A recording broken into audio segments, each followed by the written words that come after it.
Pizza Boy's ready to go. And so we welcome everybody Pre-ads.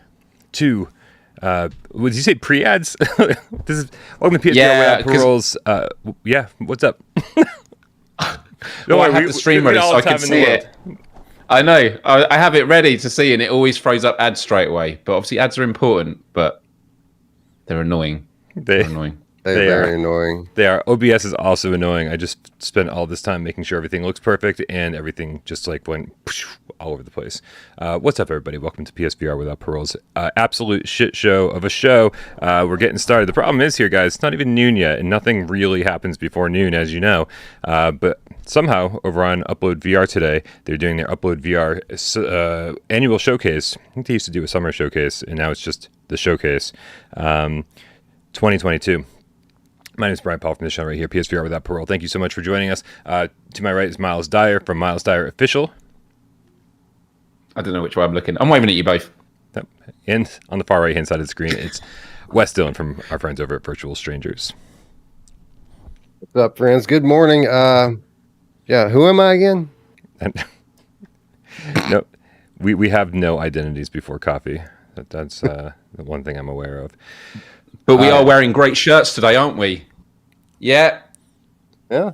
As Brian, Meatloaf where's yours? As Meatloaf once said, 2 out of 3 ain't bad, right? That's right. Mine's covered in cat hair, and so I just can't. Everything I own is covered in cat fur.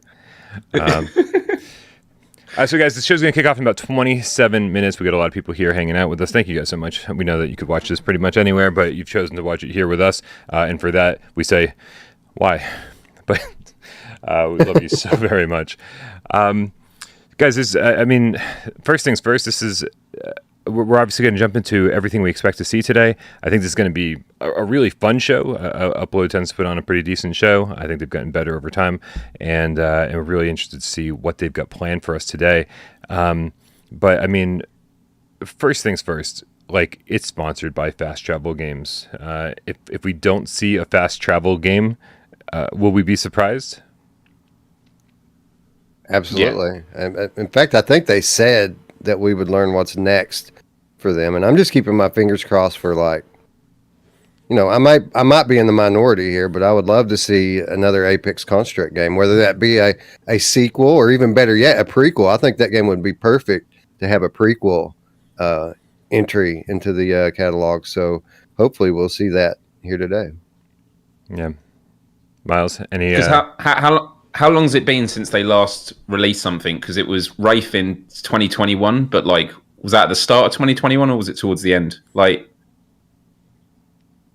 was it? It seems even longer than that ago to me. Yeah, because I'm all sorts of lost on the timeline because it came out and then we just waited. It seemed like we waited quite a while for it to come to PSVR. True. To get that port, and so I'm all over the place. Yeah, its initial release was May 25th. So, like, I mean, we could get an announcement, I think, of something that's going to be coming just after Christmas from them. I think that's totally just after plausible. Christmas. You mean like Q1 2023? Yeah, I know. I think it's important to note. Clayton Young in the chat says, "Is this a PSVR? Is this PSVR 2 stuff?" The thing is the one thing we know about this show is that the games are not PSVR 2 specific. That's like the one thing Jamie Feltham's kind of clued us into and said, "Hey, this is not going to be. You won't see a game that's like that ends and says coming exclusively to PlayStation VR 2. And in fact, you might not even see the PlayStation VR 2 logo even once throughout the course of this show. That's a pizza bet I'm willing to make. But they are games that, especially if they're not coming to PSVR 1, will very likely come to PSVR 2. Although we could absolutely see some PSVR 1 games here, and which is something I've sort of given up hope for, like new PSVR 1 game announcements or releases. But I think there are still a few developers out there who could potentially bring us something to keep us entertained while we wait for PSVR 2. I think that's absolutely still a possibility. Like we talked about last night on the Gamescast, Wes, Cosmonious High is kind of top on my list for that prospect. Well, I'll tell you one thing that's almost a certainty is that we're going to see a lot from Zenith today. So those of you out there who have been wanting to learn more about their upcoming major update, they're very excited for this showcase for some reason. So I'm sure we're going to see quite a bit of Zenith footage here today. That'd be really great. I'm just looking for a reason to jump back in. And, they've communicated lots of ambition and, they have had lots of updates already. But I need a really, really meaty update for me to jump right back in. And hopefully this will be it. And also with the talk around, PSVR 1 titles, potentially being announced, not directly, but just saying that it will be out, this side of Christmas. It is a bit of deja vu, isn't it, with the conversation around games when the PlayStation 5 was just around the corner. People were just hoping that they're going to be PS5 exclusives. We don't want cross-gen games. We want things that are going to fully embrace the new gen hardware. We don't want them to be held back, by making them also playable on PSVR 1. I'm just curious to hear your guys' thoughts in terms of, making a game that is cross-gen. Are there really going to be huge limitations? Do you think it will be a detriment to the PSVR 2 version? Because I feel maybe not so much, because a lot of the bottlenecks is going to be just resolution and, aspects like that. Obviously, you're not going to have the haptics, but I feel that developers are going to be able to make games that are really great quality for PSVR 2 and also have a great PSVR 1 port, but I could be mistaken there. What do you think? Yeah,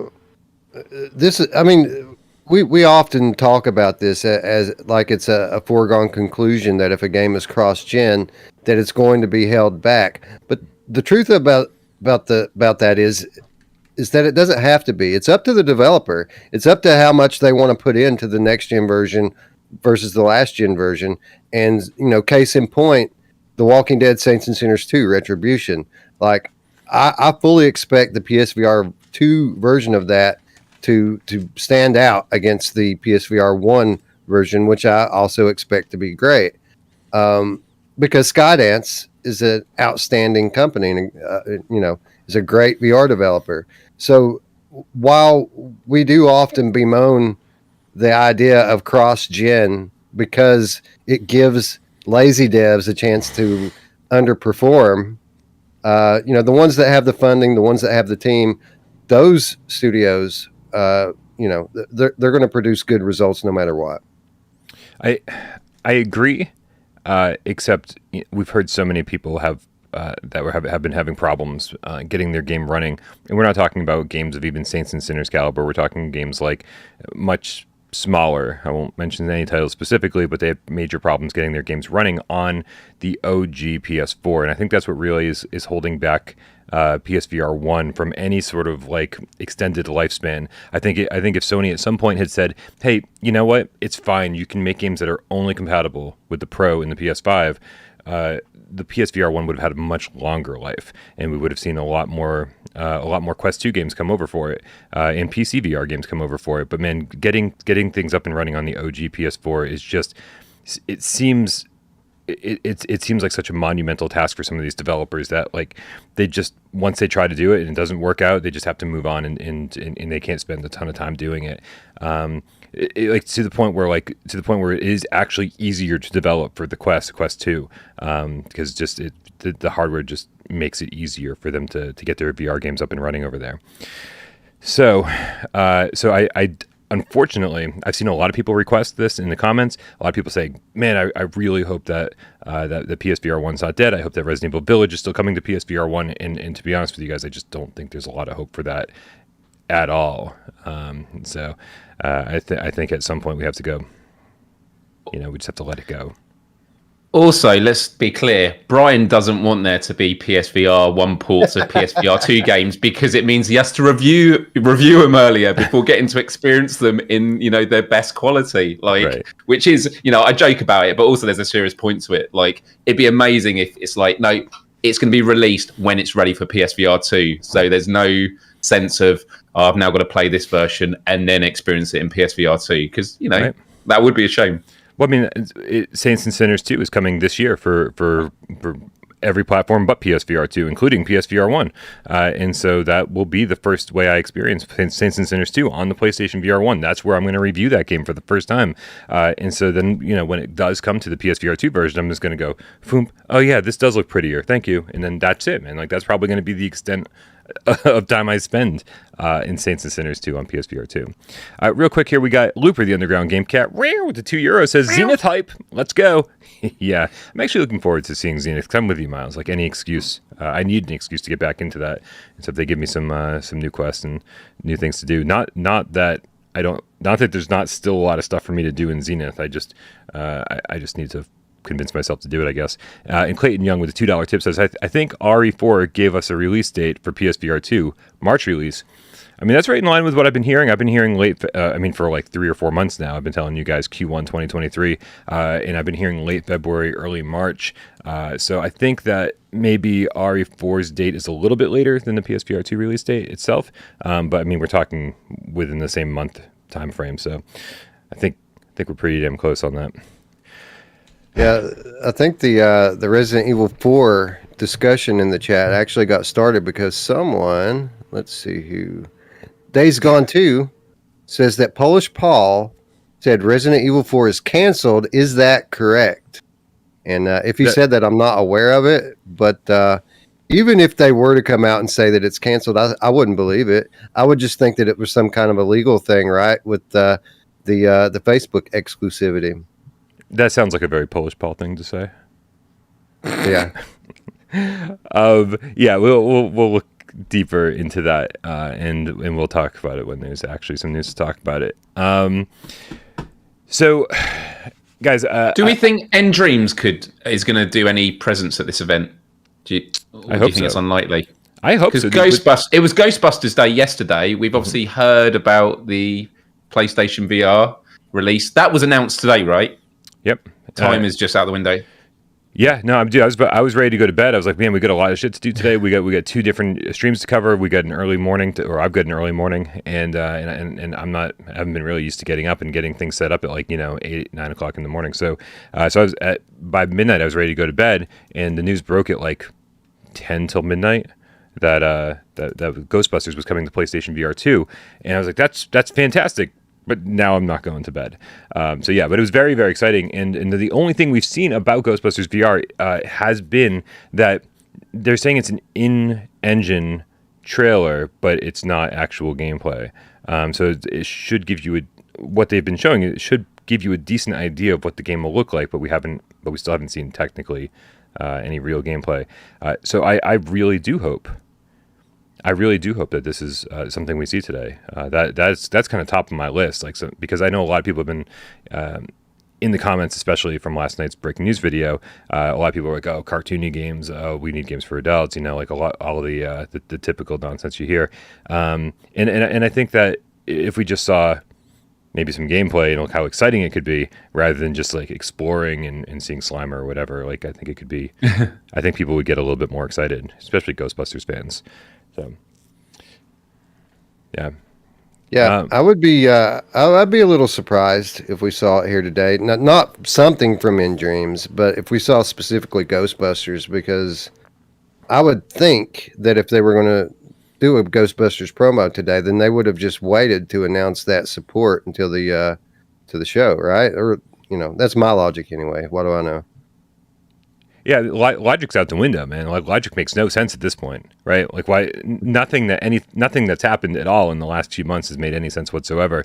In fact, you would think that Sony would want to be the ones to be like, "Hey, this is happening on our platform," and you would have thought that they would have revealed Ghostbusters VR for PlayStation VR in the first place, instead of letting Quest get that, making it look like an exclusive. And also maybe showing it as revealing it on State of Play as one of their many PSVR 2 games in development. But instead, that's not how it went down at all. So, anything's possible, really. That's true. Twitcher in the chat, Twitcher the single player game cat, with the $2 says, 3 guys, 3 Ys. Wes, change your surname to Dylan with a Y. Well, we'll call that Dylan because that's how I read that. And, well, I've been wondering what I should change my last name to since I left that body in the ditch last week. So maybe we'll go Dylan. Maybe we'll go down. Yeah. I think we need to move away from the Ys. I can change mine to an I, and then maybe Miles can get rid of some of the eyes, and then there will be no more wise. I don't know. Half the people call you Brian with an eye anyway, right? Yeah, no one pays attention. No one cares. No one loves it. I'm used to it. Donnie the Scientist Game Cat with a $5 tip in the chat says, coffee. Excited to celebrate VR with the best people in the world. Hashtag GameCat Army. To clarify, Donnie's not talking about us three. He's talking about all of you guys in the chat. The GameCat Army is the coolest, the kindest, the most beautiful, the fluffiest of the fluffy, the awesome Game Cats. We love you so very much. But we only love you if you smash that like button. It's way too early for self-promo, Miles. It's not, Brian. It's not. Because when you see the likes get to 200, you'll be like, yes, energy, motivation, we're doing it for the likes. It's weird doing this on different time zones this early because I had to get off work a bit early, which makes me feel a bit weird. And then Brian like just woke up. It's like what 10 a.m. Well, I don't know. It's like 10 a.m. where you are now, or like almost 11 now. Yeah, so it's morning. It's almost 11, but yeah, because I've been kind of scrambling since like 8:30. I haven't had time to consume my normal amounts of coffee, so I'm definitely at a lower keel than I usually am. And Wes, what time zone are you on? Are you on the East Coast as well?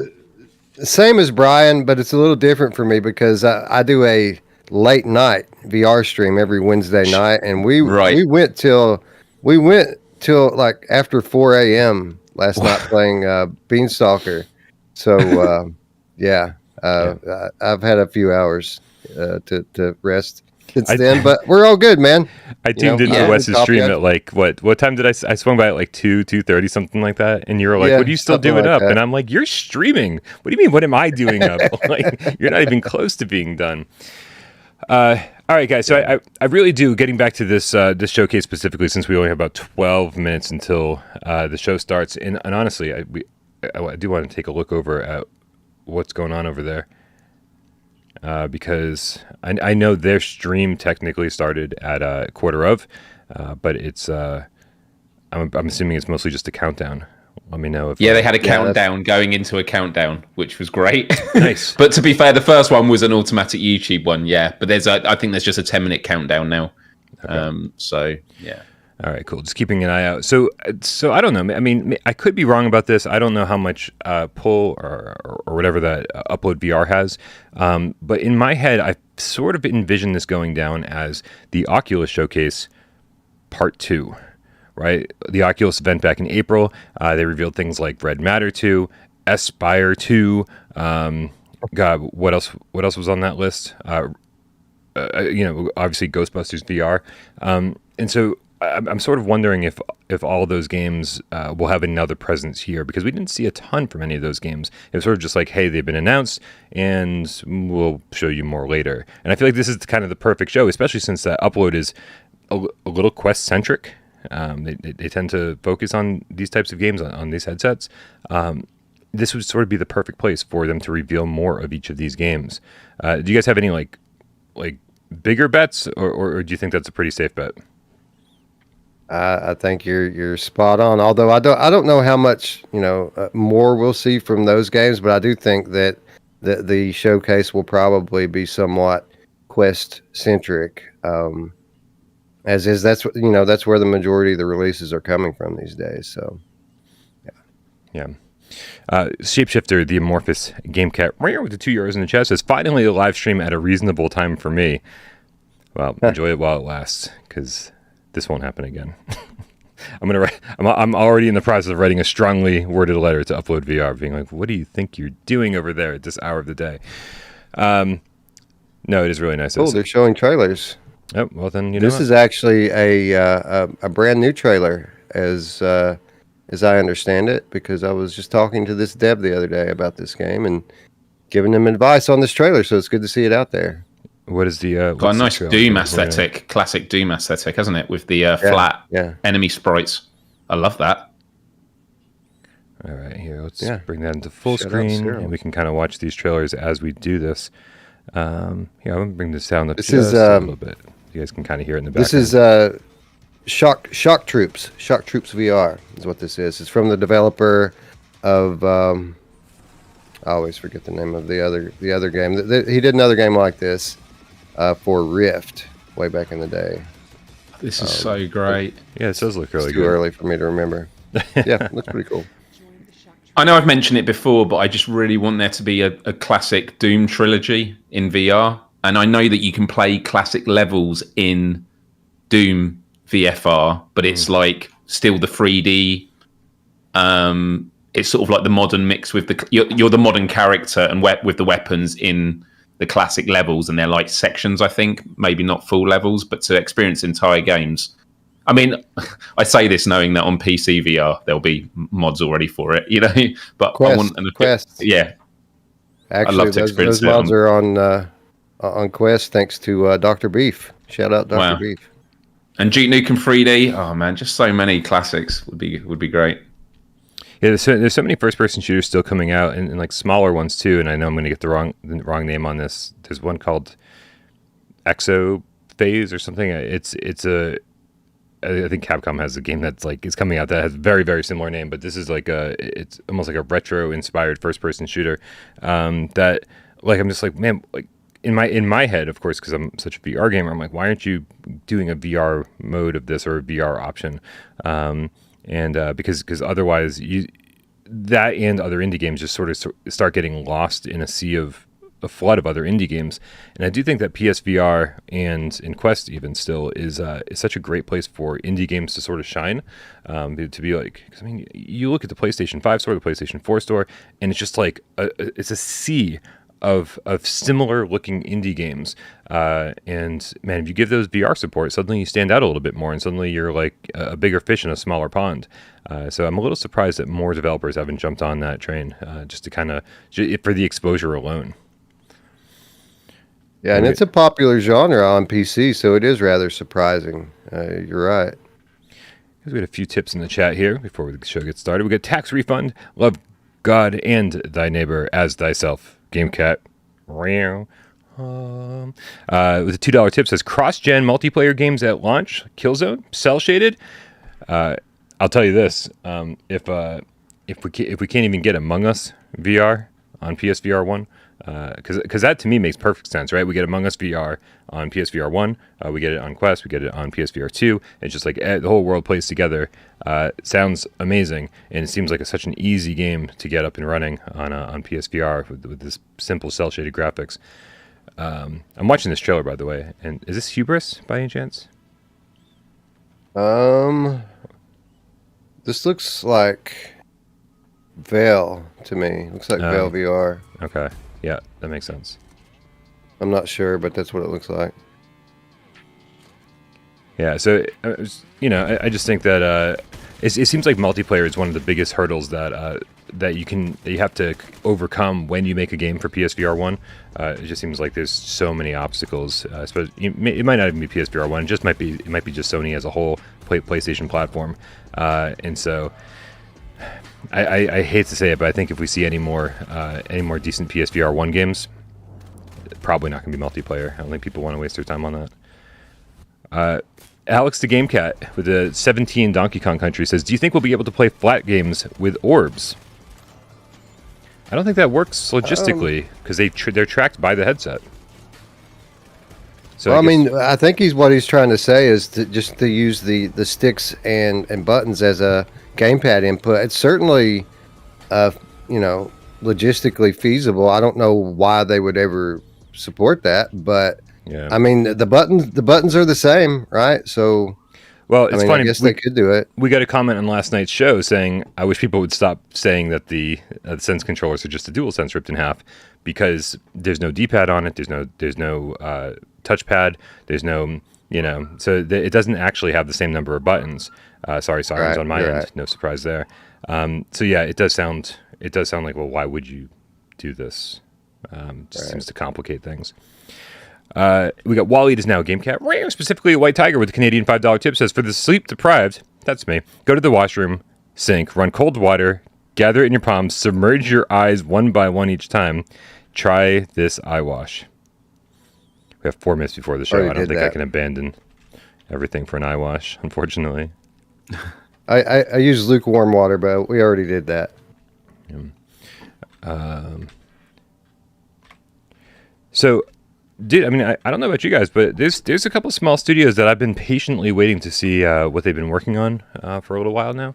I know that Vitruvius is one, obviously the developers of Mervils and Shadow Legend. The last we heard from them, they're making they said PSVR 2 game. I do feel as though, at a certain point, people have to go, all right, well, let's not put all of our eggs in one basket. Maybe we do need to make sure that we support the biggest VR platform out there. So I have a strong feeling that could also be coming to Quest. It says they're making a sci-fi open world game. I think since then they've retracted it a little bit to sci-fi big open areas game. So very curious to see what Vitruvius is working on, because Shadow Legend was amazing. Arvory is another big one, as you guys know, the Pixel Rip team. And obviously, separate from Ana Ribeiro, they put out Yuki recently. Look at that. Here. District M. Rhythm platformer. I was also going to say that, do you think it's the case that there's going to be a lot of smaller developers that, do have games that are with the intention of coming out on PSVR 2, but there's been so much frustration of them not being able to announce it as a PSVR 2 launch that this could actually be the perfect opportunity for them to say, no, we're just going to blow everyone away with a showcase. We don't actually have to mention PSVR 2, but at least we get attention in the lead up, because arguably it might be even harder to market your game when Sony are at the forefront of saying, right, we're moving towards these 20 launch titles that they've mentioned before. Well, go ahead, Bram. I mean, certainly possible. I'm assuming there's a lot of frustration out there in dev circles, just because I think a lot of people expected PSVR 2 to be coming sooner than even Q4 this year. I think a lot of the studios out there had something more recent in mind, and then a lot of them messaged me being like, "How certain are you?" It's crazy. I'm sorry, Sony, for yelling at you this early in the morning, but it's crazy how many developers have contacted me and said, "How certain are you about this Q1 2023 information?" Because we're trying to figure out when we can release our game and how to sort of schedule the rest of the year. And I was like, why isn't Sony telling you these things? Why is the guy on YouTube talking about PlayStation VR 2 your source of information about how to release your game on the platform that you're planning on releasing on? So the fact that Sony hasn't been talking about this stuff to even a lot of developers is fucking ridiculous. So yes, 100%, Miles. This is a great opportunity for them to say, we're making a fucking awesome game. Probably coming to PSVR 2. Yeah. Well, here's the thing. It might be frustrating for the devs out there who really want to talk about their game and get the news out there. But the marketing people have to love this, because literally this is an opportunity to make a splash, right? Announcing the game for Quest and PC or what have you. And then later they get a whole second press cycle with their PSVR 2 announcement, just like Ghostbusters did this morning. So, I think that a lot of people out there actually kind of probably prefer it this way. Hey, you guys? I would love to see one of them. Oh yeah, we're good. I get 8, 7, 6, 5. Okay, mine's already started, so I'm going to pause it. Here we go. 1. This presentation. Let's do this. Tell me when you see the Upload VR showcase icon come up. Okay. I could turn some volume on in my headphones here. That would help. That's what I thought as well. I was muted. Visually, it looks amazing. Yeah. Oh, Trebuchet. Oh, nice. Published by Fast Travel. Interesting. God, that is a bright game. Very bright colours. Where do you plant the seeds? I'm just kidding. Please tell me it's not just an arena fighter. Hi, I'm Guillaume, a creative director from Trebuchet. Today, I'm excited to show you, for the very first time, Broken Edge. I'm excited. A multiplayer dueling game set in a fantasy world. Embody the iconic sword fighter of your dreams in VR and use its blades, techniques, and powers to claim victory. Lots of tail. All characters are equipped with unique weaponry, coupled with their I love own the accent. It's one of my favorites. Learn to master these ancient fighting patterns passed down for generations, to awaken the energy of your blade and dominate your opponents online. Take part in the global contest and climb the ranks as you hear the lamentation of your opponent's demise. In Broken Edge, you can move and swing your sword freely, as you would in real life. We've worked really hard to create a seamless and impactful experience as your blades clash and break, thanks to our cutting-edge fencing mechanics. Apply your skills and tactics to break your opponent's weapon at the point of impact in an energy explosion. Don't let the pretty looks of this game fool you. The duels in Broken Edge take place in a surreal setting with vivid colors that altogether serve as a playground of complete skirmish. Our simple yet unique and beautiful art style keeps the action clean and precise, so that nothing stands between you and success. Ooh, can we get this guy in Gamescast? He's awesome. But there is no limit to the skills you sharpen in Broken Edge. I keep thinking of the easy to learn but hard to master. The Monty Python scene with the guy at the top of the tower. The greatest sword fighter the world has ever Outrageous seen. access. And Steam VR later. Can I say I really love the art style of this game, but it looks very washed over in terms of the characters are pretty much the same as the background. Like in VR, it's probably going to be more. I'd like a bit more contrast, but I don't know. Until you're in it, you're not going to know. It might actually be totally fine once you're in the VR space. Hello everyone, and welcome back to the Unplugged VR showcase, broadcasting to you live from our new home planet. We have a ton of new announcements waiting for you today, with a little something for everyone. 2022 has already been a great year for VR, but as we'll show you today, there's plenty more on the way. Now, none of this would have been possible without our sponsors, so alongside Fast Travel Games, a huge shout out and thank you to Alchemy Labs, World of Mechs, Vertigo Games, Incuvo and Kiwi Designs. You'll hear more from them and their new games and products later in the show. Green Hell. If you'll recall, the beginning of the year kicked off the Upload VR chat is just filled with people saying Morbius Zenith VR. I know loads of you have been waiting to hear about what's next for the game. Well, here it is. Zenith. Here we go. I'm genuinely excited for this announcement.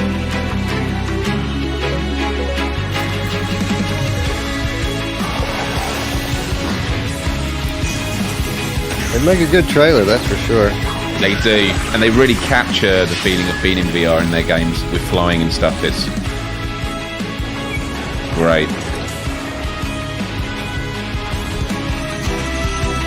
I hope Emily Baxter didn't wake up for this. Offcore is in the chat saying I call 40% cel-shaded games. I mean, it's heavily Quest 2. You know, the possibility for that is very high.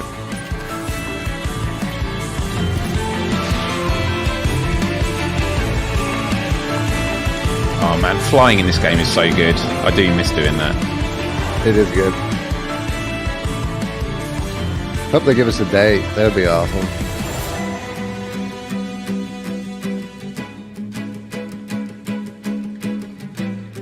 Boom. Next week.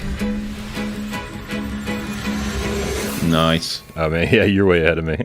You're way ahead of me, yeah. First major content update finally all right, I'll pause it for 3 seconds. Much more to Quest, oh, PSVR, you're the and best. PSVR on June 16th. 2. That's great. That's a huge update, though. What can we play today? I'll tell you when it comes off this card with Zen. Creepy Joe. Creepy Joe, yeah. Oh, this is Green Hell. Green Hell, yeah. Yep. Looking forward to this. Out today, by the way. Wow. And can I say, actually, there was a lot of pushback against my comments about Green Hell on Gamescast a few weeks ago when I said it just makes me think of how much I want to play the Forest VR and Stranded Deep. And a lot of people saying, actually, no, this game is really, really great. Like, I was not saying anything negative about this game. It's just that the excitement I get from this is also about all these other great IPs in the similar space. So yeah, if it comes to PSVR, I'm all in. Yeah, it's coming to PSVR. They announced it, right?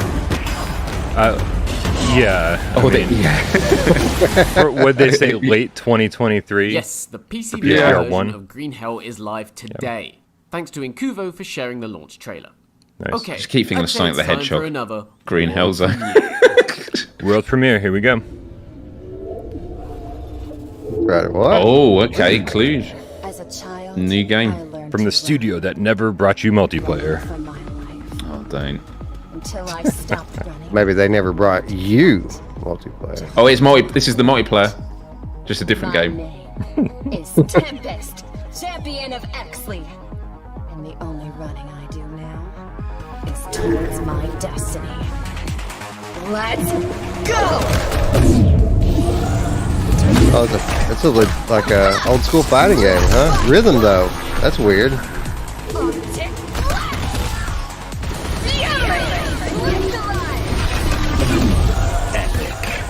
Very. There are people out there.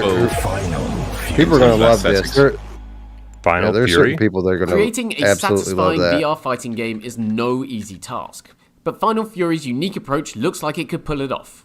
Be on the lookout for more info on the game ahead of launch next Sounds year. like a Super Nintendo game. Now, if you've watched the last few Upload VR showcases, you're likely going to recognize our next game. Oh, really?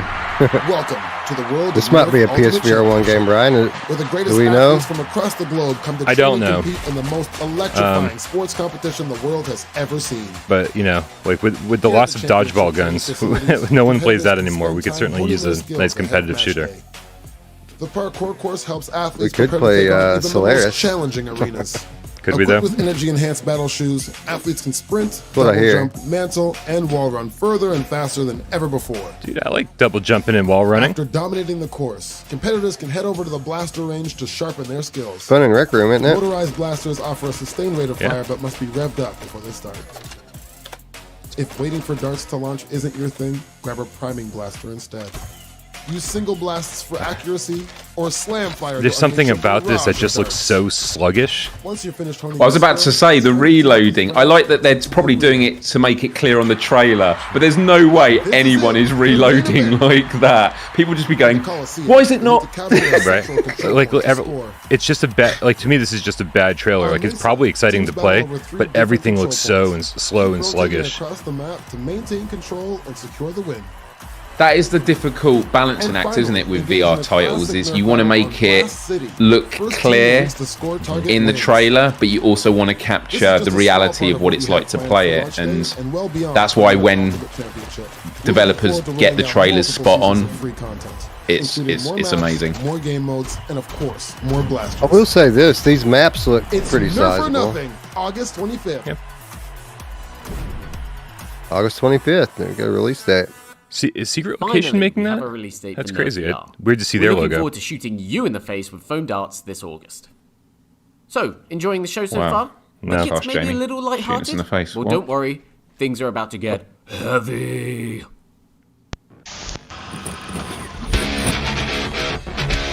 Oh, brother. Unplugged.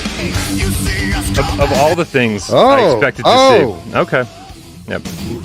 Oh, I'll Yes. take it. All right. I'll stop talking. I didn't think that they could do anything to get me back in this game. Maybe I'm wrong. Fuck yeah, it's available now. Unplugged's first major artist pack is live today. I think I did that joke last time too. Fucking Thanks so much to amazing. Vertigo I couldn't Games have picked for a better sharing the one. news with us. Astrum Closed City. Paradise. The Nanomachine Collective, Kairos, eliminates the population's dark thoughts during dreaming. Whose voice is this? I know this voice. It sounds familiar. No crime is possible. In a world. But today, Yes, every Totally. trailer voice. My dearest, they make all of those the visual founder novels. of the city has been murdered.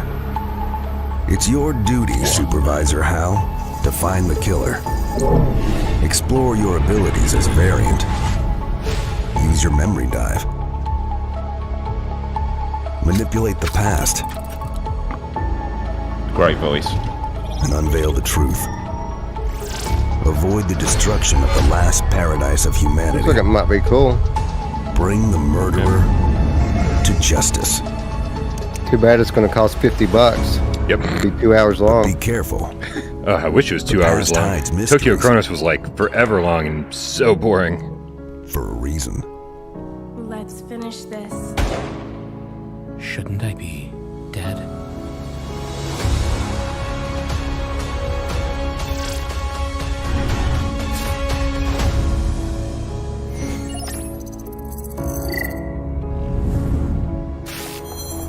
Dyschronia, Chronos Alternate.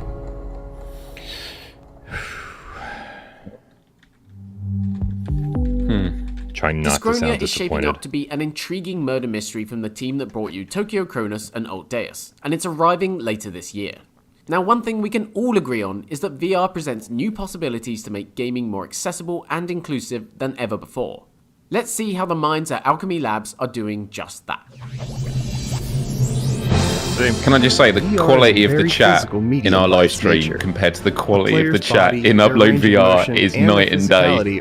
It's just one syllable words. We at Alchemy Labs want to make our games available and accessible to as many people as If they possible. want to be super inclusive, they could support PSVR 1, right? Our accessibility work that was what I thought of when they said it, yeah. From permanent disabilities to those with temporary or situational limitations. My disability is that I have an outdated headset. Do you have anything for that? To play how they want, and in a way that's comfortable and PS4 convenient. Slim. To that end, Play we've how we added a want. I want to one-handed play mode. on PSVR Players 2. can complete the game from start to finish using only one controller. With this update, we've also improved the player's seated experience. Tables and Coincidentally, surfaces have loads handles of that Quest allow their players height to be are used to adjusted, using just putting one our controller. stations and objects within everyone's reach. While fixes like those can be applied across I have to say, the one controller others are thing is situational. something I think a It's lot important about when a character in many asks for VR hands games. in, Like even that Beat everyone Saber, participated they in used to the have so many like Those are one-handed big levels improvements in that this was update, great, but and it's we've like, added and a they, handful I of don't know other if they features too. rarely do them anymore. Characters' I pronouns do think it can is an work as important thing. Part of the optimistic Half-Life and Alex, inclusive world of you this can game. play completely through that with one Iconography makes controller, and it's functionality actually more pretty accessible pretty to good. those with challenges reading text, or people who don't speak our localized languages. Additional in-world text has also been localized, and we've included more visual tutorials throughout the game to improve cognitive accessibility. There's more in this update and more to come as Alchemy Labs keeps working to make VR for everyone. How about us? Not Thanks everyone. again to Alchemy for debuting its accessibility update for Cosmonious High today. And speaking of updates, let's get a How look at exciting. new content and more coming to some of our favorite VR games soon, with a little help from a friend. What's up, everybody? I'm Greg Miller from Kinda Funny, and I'm here to introduce a Ghostbusters? slew of updates Ghostbusters? to my favorite VR games Ghostbusters? in the very near future. Ghostbusters? Sorry. Yeah, he's gonna do it for Ghostbusters, isn't he? VR Why music else would he be maker there, right? Virtuoso is getting an Yeah. all-new environment that sends your music sky high. New tools are also coming to the Looper for more song variety, and finally, YouTube This is so integration much is better also than here, allowing Electronauts. you to easily So much access better. tutorials and more. Interesting. The update launches today. Yeah, this looks cool. Whoa. Volume, Jamie, volume. It's time to jump back into Cities VR with the game's first free content update. The Metro and traffic routing update allows you to connect zones with Metro stations. All right. Dear Upload VR, Greg Miller doesn't like VR. You found an interesting person for your show. Look for the new update to arrive on Quest 2 this month. Wes, have you played Cities VR? I have. And what's your quick verdict of it? It was very There's frustrating, still time to get into the that's a free shame. beta for the multiplayer I shooter was and overwhelmed. capture. Like, it's not that it's Inside, not a level solid up your game. character in It's just, online firefights it's against a not legit just city enemy builder, players, and but I'm not gigantic very AI versed in bosses those. and more. Okay. The full game will launch on PC later this year.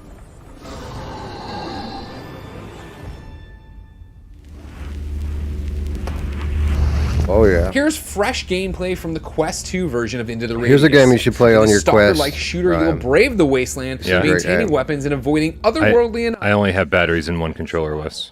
I literally just took a dead battery out of one and replaced it with the current battery in the other because I just play Walkabout. And finally, let's hear what's next from everybody's favorite tabletop VR game, Demio. Making her debut in Curse of the Serpent Lord, Alana the Warlock is the 6th hero to join Demio's band of adventurers. Out in 1 week. Always This should be on accompanied by her PSVR 1. trusty Ostocat, Agreed. Alana has some Somebody just incredible tricks up her gifted this sleeve game to me that on others Quest, broadcasters and so I am going to jump into Demio's this at some point this week. Curse of the Serpent me Lord up if you need a releases as player. a free update on Nice. both VR and I'm down. PC on June 16th. And that's all from me, everybody. No. Enjoy the rest of the show. and No, keep your what about headsets clean. Ghostbusters? I see snowy. I just wanted him to turn to his Ghostbusters thing in the background and just go, oh, one more thing. Okay. Give me a reason to jump back into this game, please. Looks like everything's working here. That's something.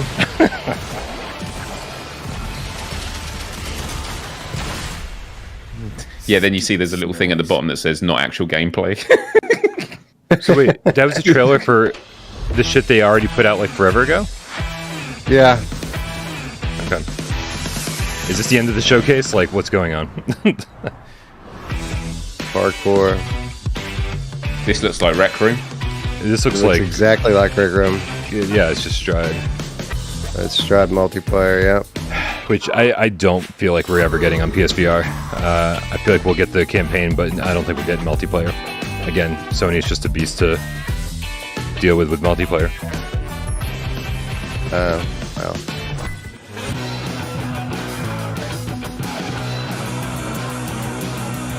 We've got a tip based on that last game. Yeah, Uber the Underground Game Cat, the $2 tip says Demio is Table of Tales minus story, which is disappointing because I really like the story in Table of Tales, but I'm looking forward to playing Demio with friends. There's a lot more to it than that. Nice. I like the costumes in this game. They're cool.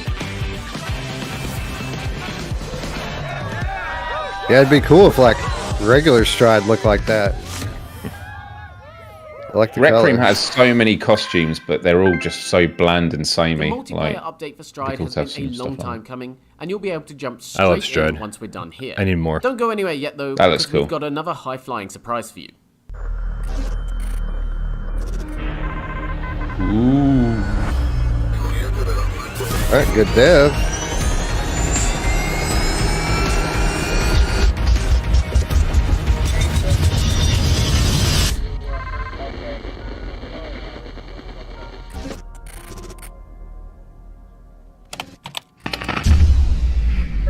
That will be good. Heli Squad Not that you promises can to tell bring it home here, net games but expertise in the that'll be flight good. genre to a whole new arena sometime in the near future. So I don't think there's really any other way to introduce this incredible new trailer for an upcoming VR game than to simply say, do do do do do do do do do do do. Nice. What if you could step into a world I love the X-Files. where anything is possible, where nothing is as it seems? Welcome to the Twilight Zone. Anything to make very Brian curious face about palm. this. I'm very curious about this. I feel like we've heard about this game, but not really seen much. I think that's the same guy from the, not that guy, but the first guy is the same guy from the Tarzan trailer. I mean, makes sense. People don't I learn recognize less. him because he looks like Frank. Yeah, that's what I thought too when I saw him. Yeah, it's the suspenders, I think. Yeah, I was gonna say. This looks cool.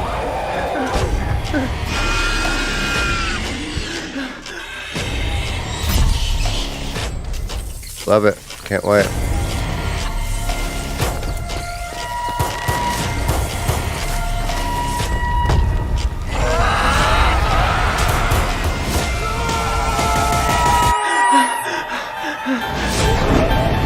Come join us in the Twilight Zone.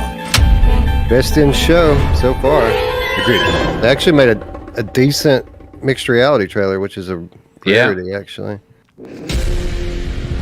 Oh, nice. Oh, wait a minute. I thought they were going to show us The Exorcist. Two words I never thought I'd see next to each other: The Exorcist and Tarzan Okay, are what's coming together for the game you never thought you wanted to play. Oh boy, there's gonna be some pissed off people in the chat right now. Oh yeah, they're all gonna. I can't wait. Yeah, people put no, please no, no. You think this is coming to PSVR 2, Brian? I mean, will it handle it? Even on my best day, I don't think I give a fuck.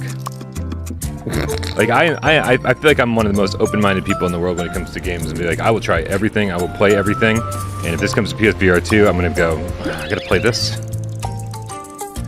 Oh, it reminds me of that PS1 game. Was it Cooler World? Yeah, we rolled the marble around. Yep. Yeah, that was it.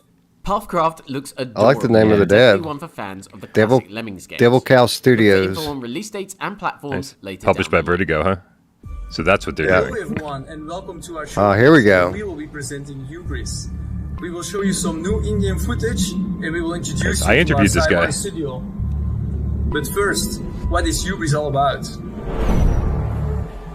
Hubris is a Can't wait for VR this. action-adventure game set in a Okay, this unique sci-fi universe By combining dedicated really VR game mechanics Is this multiplayer? with high-end It looks like graphics, multiplayer. we want to offer the players a truly immersive experience. Ooh. Maybe AI companion?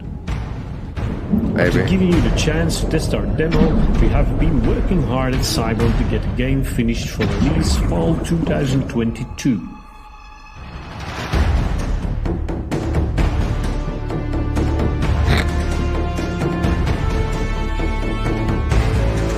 One of those shirts.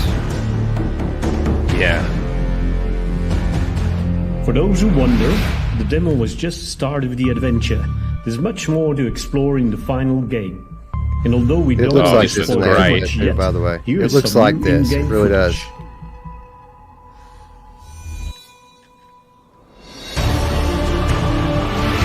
Awesome. Has Prometheus vibes with the, or Alien vibes with the music.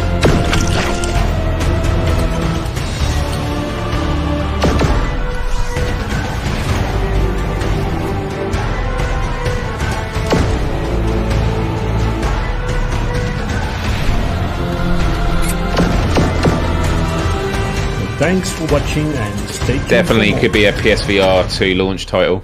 Are you with me? Yeah, they announced PSVR 1 at one point. They said PSVR 1 and PSVR 2. I'm pretty sure they've retracted the PSVR 1 statement by now, right? Yeah. Yeah, they're it's not on there. Thanks to Cyborn for the latest look at Hubris arriving this fall. Yeah, that looks great.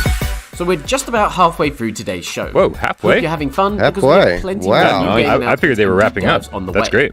By the way, our lovely new surroundings were made possible by Rosie Summers. And don't forget that this showcase wouldn't have been possible without our sponsors at Fast Travel Games. Hey, chat, as well I've as got a Outplay question. It's Labs, really World important. Mix, Vertigo Games. I'm ordering Indigo, and pizza Human after this. Design. What pizza Thanks should I again get? to you all. Thanks. Let me know. And while Cheers. we're here, you may remember hearing that one of the year's best Pepperoni, VR bananas, games, Moss peppers, Book 2, mushrooms. is on its way to Quest 2. Ooh. Well, today we can confirm that Quill Are there any arrives chains on that do standalone banana and headset pizza on where you July are? 21st, so mark your calendars. No. Well, Developer probably. Polyarch is also releasing yeah, the I just official don't go soundtrack there. for the game soon, and pre-orders launch today. Now, here's updates on developer WannaDev's latest titles. Oh, sweet. You. Hopefully they show Propagation. Never gets old, does it? Anyway, you want to become a god of hard rock? Want to be a beast on stage? Strong like a titan? The master of rhythm and the most badass songs ever? Stupendous! Now grab this. Put it on and you will acquire divine powers. The powers to sail through the universe. To be the master on Earth as you will be in heaven. You'll be able to beat time with extreme precision aboard an extraordinary longship to become the best captain there's ever been. Finally, That music. I bestow upon you these transcendental hammers to follow in the other god's footsteps. The sound on this whole trailer, even the voiceover, is so deep, like so much different than everything else. To get there, you'll have to cross the Wicked Valley, cruising through the legendary temple. You'll need to navigate through the epic war zone to reach, at last, the main stage. And you're not going alone. The Offspring, Dragon Force, Nightwish, Gojira, and many others will join you. Amazing. The eternal glory of metal gods and crowd surf over thousands and thousands of metal fans. Pretty dope, right? So go get it. They ain't gonna wait forever. New Ragnarok Hellfest Raid, available right now on Steam, MetaQuest, and Viveport. And we'll see you in hell. That is a great name for a game. Ragnarok. Sorry, that is amazing. It's supposed to be coming to PSVR 1 later this year. Surprised they didn't even mention it. Oh, come on. Propagation Paradise Hotel? Yes! Yes! So happy right now. Hey, I'm Nicolas, community manager at WannaDev Studio. You have been plenty to ask us questions about Propagation Paradise Hotel, the gripping VR survival adventure we are currently working on. We want to make the most of this Upload VR showcase to answer the ones that follow the first gameplay video we released a few days ago. So, let's get started. We really want the handling of objects to be the heart of the gameplay. Among these objects, there will be weapons, of course, but ones that we have carefully selected and that will be in a limited number. A gun and a shotgun. But anyway, running away or hiding may sometimes be wiser. I'm glad your subtitles have Propagation Paradise Hotel will lead you to multiple encounters, and there will be many cases of mutations. They say they fart in your general direction. Bosses? I love coop modes. To focus on the universe, the story, the progress, and the control of the event, we decided to develop this game as a solo experience. I'm okay with that. You will only count on yourself to get out of the Paradise Hotel.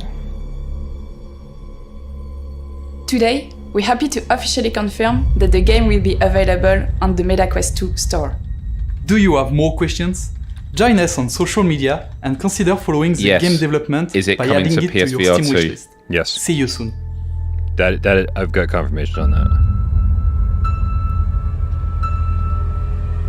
Nice. Looking forward to that Propagation one. VR is top looking of my promising, list. and take it from someone that got kicked in the face Beautiful in the middle of a Metallica set at 2 a.m.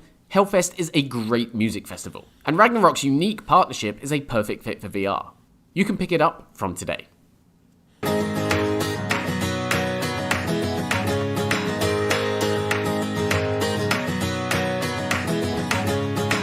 TV design. God, the pizza request suggestions keep coming. Thank you. I'm now more confused.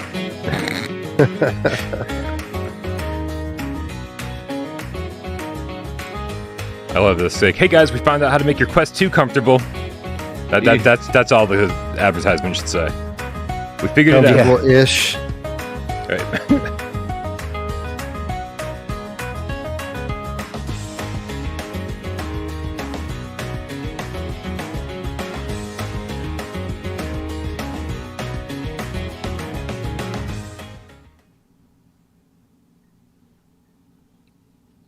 What do we got?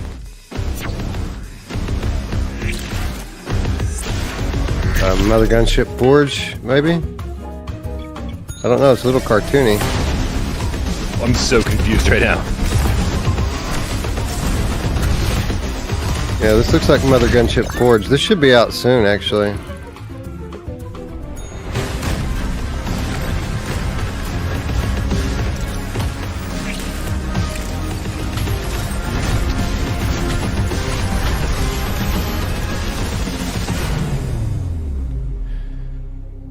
See? Soon. I told you. Now, one of the things we love doing here at the Upload VR Showcase is spotlighting small indie developers working on promising niche projects. This next game is a creepy, lo-fi horror made by a three-person team. Love it. Check it out. I don't know what it is, but I already love it. Me too. It's my new favorite game. There was pizza on the left. I like that. Screw you, Saints and Sinners. I love this. Look at that pizza. Looks so good.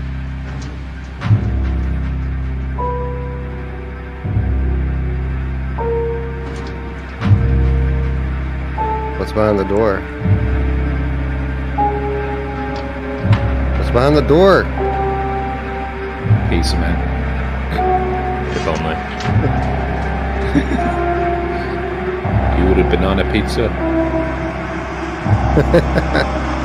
It would be a horror game. Yeah.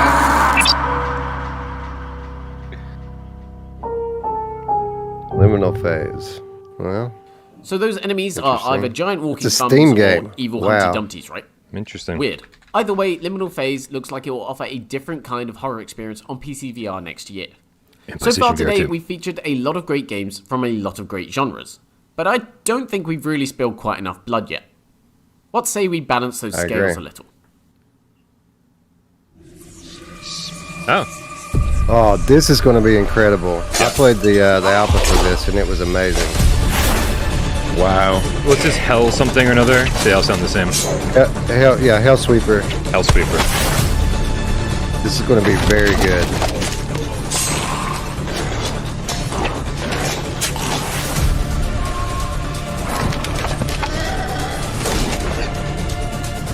Surprised it's not out yet, honestly. It was so good. The thing we played was so good. Like, I assumed it would be out very soon. That looks awesome.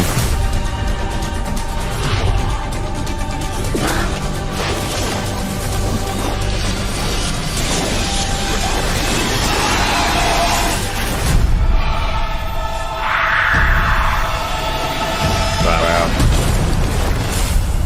That looks awesome. Yeah. Hellsweeper VR.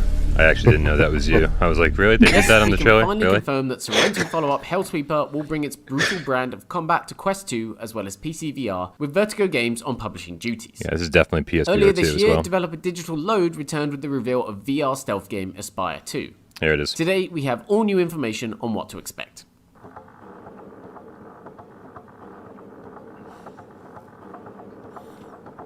Give me a 5+ hour This is campaign. Michael That would be Wentworth great. Bell from Digital Load. Today, in Unplugged VR's showcase, we're really excited to talk about one of the biggest revolutions in Aspire 2, the playable frames. Aspire 2 is a stealth action adventure made for VR by a team of VR lovers. You are Poe. Tell us how it's going to be better than the first one. You must track the techno-terrorist Ophis network around the globe and stop them from launching a doomsday weapon. Fans of Aspire 1 will be familiar with our first frame. Tall, fast, strong, and with a built-in tranq launcher, Cinder is a turbocharged redesign of the original Aspire Model 1.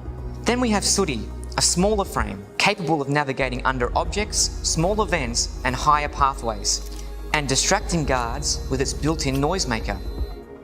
Sooty has an upgraded Aspire Vision, which uses machine learning to predict the patrol paths and sightlines of guards. You can switch between Cinder and Sooty throughout your missions. It's a feature that brings a ton of replayability to the campaign.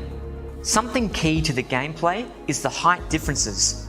No matter how tall you are in the real world, when you select the Sooty frame, you'll literally be 3 foot tall in the world of Aspire 2. Navigating the environment at that size is starkly different to the Cinder frame. We do this by remapping your true height, scaling up the virtual world around you until you're 3 foot tall in the game world.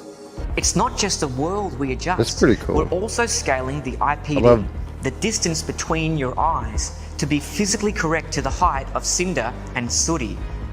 This means when you immerse yourself as Sooty, you literally perceive the world the way a 3 foot tall stealth bot would. Everything seems massive to your eyes and feels massive as you interact with it. It's something that a 2D video just can't capture.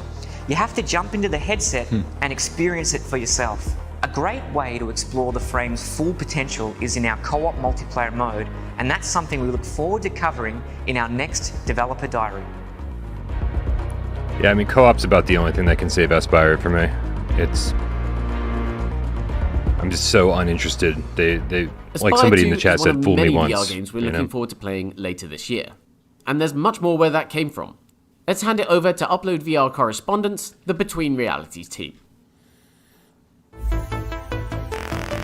I still can't believe they're called Digital Load. That's a terrible name. Horrible. Yeah. Hello, everyone. Horrible name. I'm Alex VR. And I'm Skiva. And we are Between Realities, official Upload I've never seen these two people in real life. We are here to introduce you to you haven't seen Skiva? No. Alex, they're like twins, like the Schwarzenegger and DeVito. Orbital Strike is a space combat simulator for 1 to 4 players in which you command capital ships as you fly through the void with jetpacks. Master zero-gravity combat and tackle a full campaign when this game arrives on PC headsets this summer.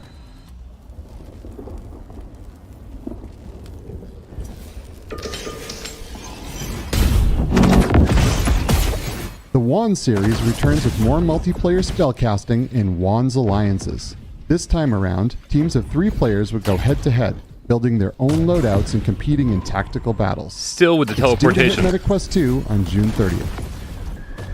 It looks better than Wand's OG, but still. Next Player Please is a unique pass-and-play VR party game. You'll dig into a range of mini-games that use hand tracking and controllers, doing everything from fishing with fingers to herding sheep. Look for a Quest launch this year. Get a finger sheep. Tin Hearts is an adorable take on the Lemmings formula in VR. Guide wind-up soldiers around a workshop as you play through a story-driven campaign. Look for the flat screen version to launch soon, with VR support following on afterward. We saw Tin Hearts preview years ago or something. I forgot about that game. Yeah. Aeolia It actually is out on Steam of the forever ago. From Rotu Entertainment. You'll explore an alien world on the brink of ruin and solve musical puzzles, all using hand-tracked These controls. guys. It's set to launch on Quest 2 later this summer. Zombie fans will definitely want to check out Requisition VR, a do-it-yourself survival game in which players make their own weapons out of household items. Look out for a Steam Early Access release with cooperative and competitive multiplayer in September. And that's all from us. Again, we're Between Realities. Enjoy the rest of the show. Hi, I'm Patrick from Fast Travel Games. Hey, Patrick. We're super excited to be working with Flathead Studio to bring VR1 to VR gamers around the world.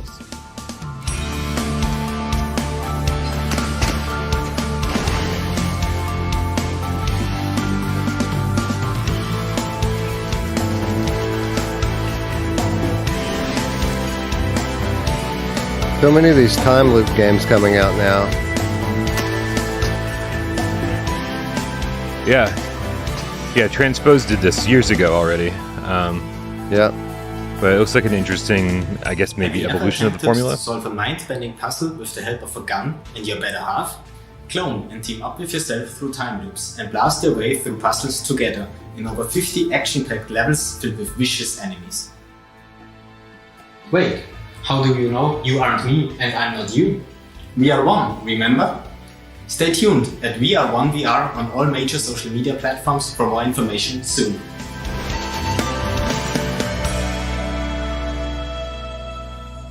Okay, Major we're into the home stretch. VR We've got a platforms. few more surprises we think you're really going to like. But first, we have a question for you. What the bat?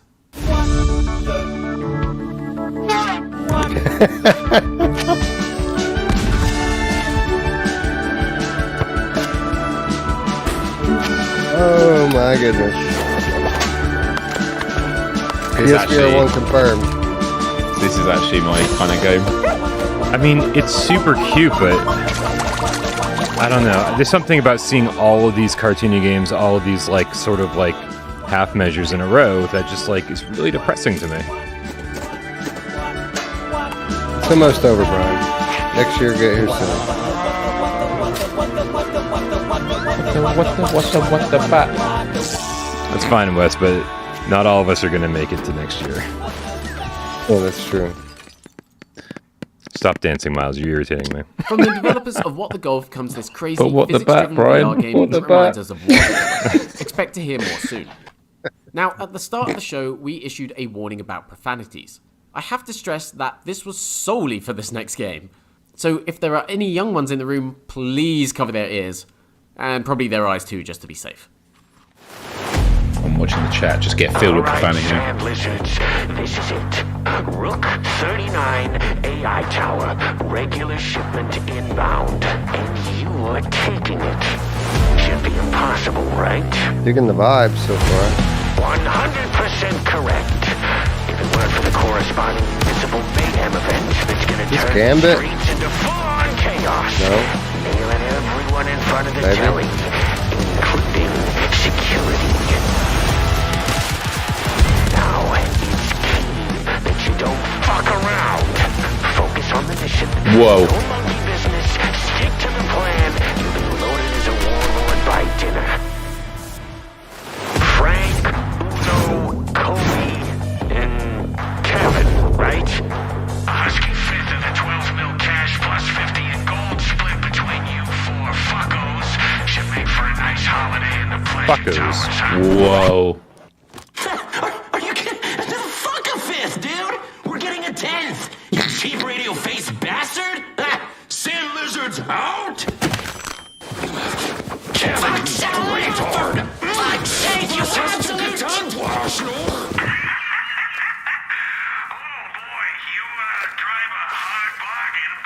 If they drop the C bomb, I might get it.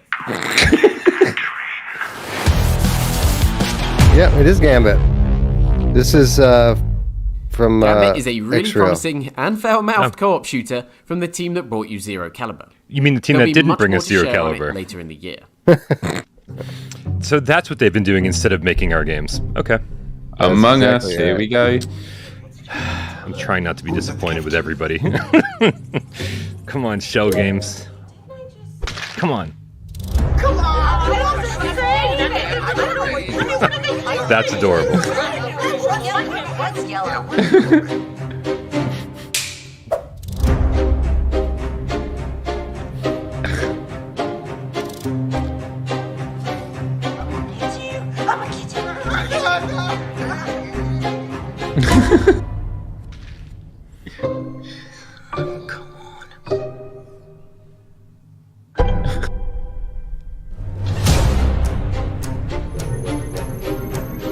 It's cool seeing all the games now in this.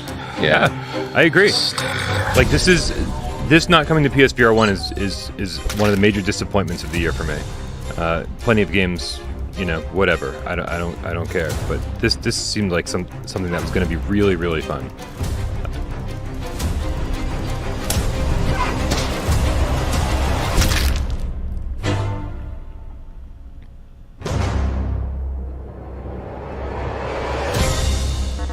See, I gotta go get something to eat. I'm out. Nope. Well, hopefully that's chat satisfied. It was great to get a look at how Among Us VR is bringing some of the original game's mechanics over to headsets. We expect much accusatory pointing. Now, before we go, we have one more reveal today. We're very excited to introduce not just a brand new game, but also a studio making its first ever VR title. Take a look. Product not yet rated.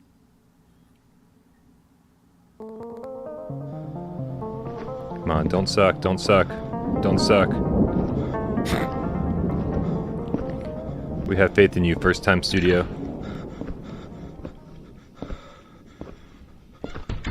I like the aesthetic. Yeah, me too. Still looks cell shaded though somehow. It's like it is. It is for sure. 17 out of 20 games were cell shaded today.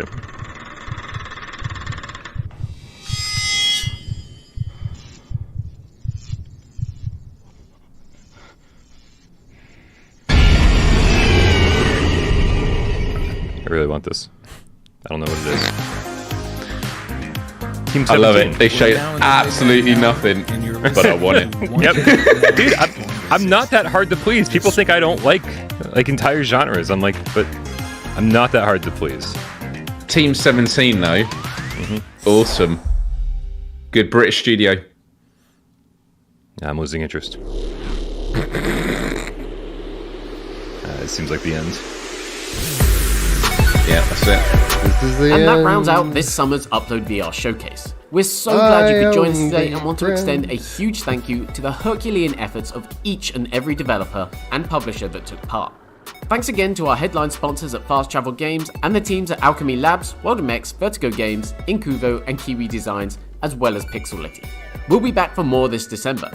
Until then, we hope you've enjoyed your stay on Planet Upload.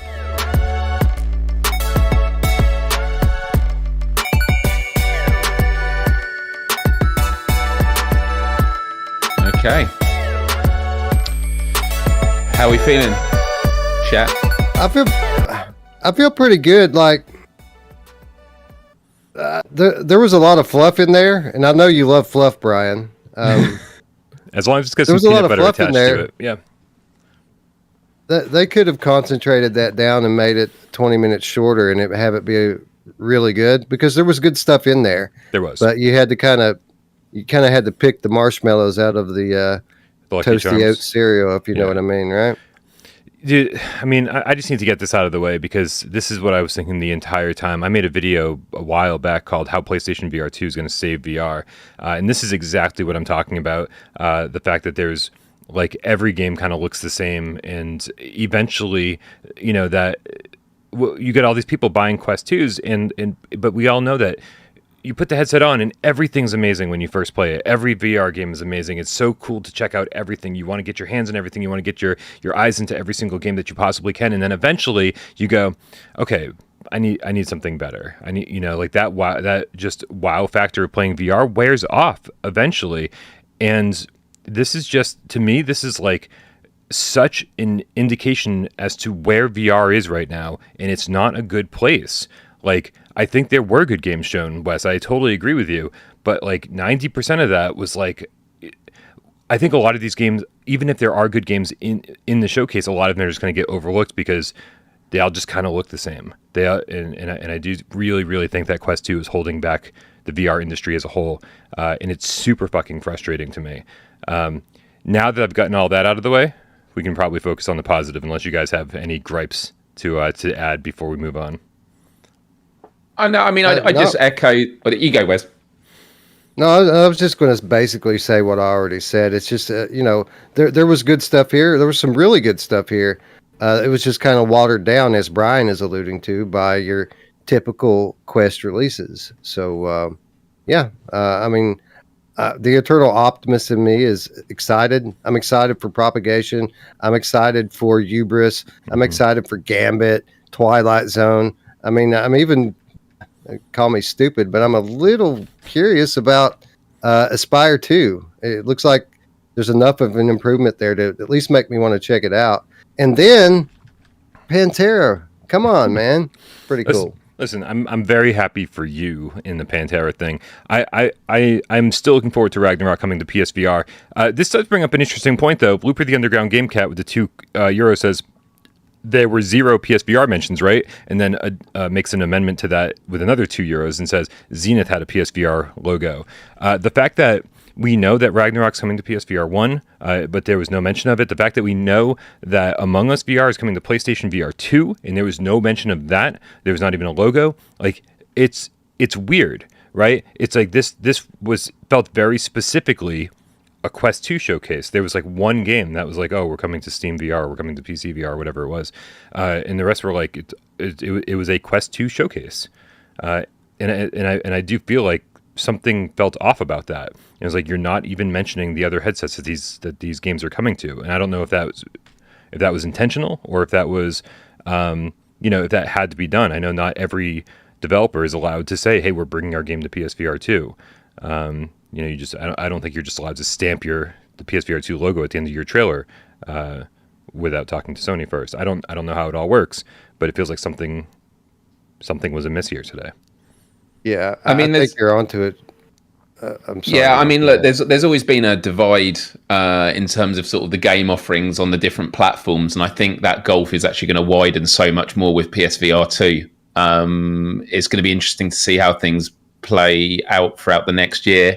The only gripes I was going to say about the showcase was, look, generally, I thought it was an all right showcase. I came in with, I wouldn't say low expectations. I didn't really have any expectations. Mm-hmm. I didn't think there was going to be any PSVR 2 stuff. And a lot of the games that Wes mentioned, I thought were really cool. Interestingly enough, Zenith, although it was a great trailer, I wasn't like disappointed, but I was expecting a bit more. Like, it would have been cool to hear from the devs on that about their vision for the future, because we've already seen some really great blog posts. I was just expecting a bit more from them. So, look, I would say the showcase, I'd give it maybe a 7.5 out of 10, but that is because my expectations weren't high, and I do think we're just getting to this weird middle ground where we're about to transition to next generation VR. And I think a lot of what you mentioned, Brian, rings true. I mean, there was a couple of titles in there that did look absolutely spectacular. Hubris what was the name of what game was that? Hubris, was it? Yeah, that game, absolutely beautiful. And I feel that a lot of the things I liked in this showcase have kind of been dissipated by the fact that there was just so much other stuff going on.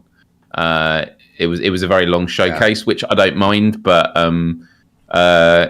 it would have been nice to have more focus and then maybe have just shorter segments for the less important. I hate to use that term because obviously it's good to give a voice to even the smaller studios and smaller projects as well. But there was definitely a handful of games there that appealed to me. And you know what? There'll be a handful of games, different combinations that appeal to different people. So maybe in that way it did succeed. Whereas, when you look at state of play with PlayStation, for them it's like, what are going to be the big hitters that have mass appeal for VR?